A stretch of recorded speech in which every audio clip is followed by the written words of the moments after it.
In front of me is POCO F8 Ultra, and today I would like to show you how you can edit password in Passwords Manager.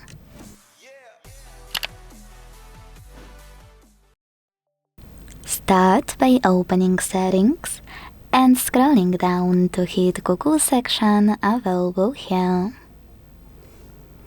Now tap on All Services.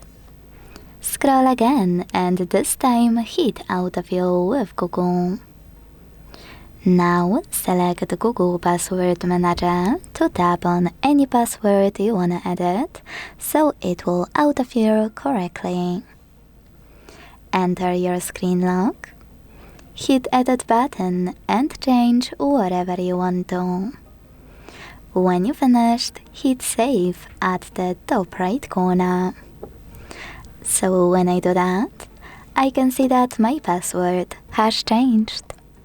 Thanks so much for watching. If you enjoyed this video, leave a like, comment and subscribe.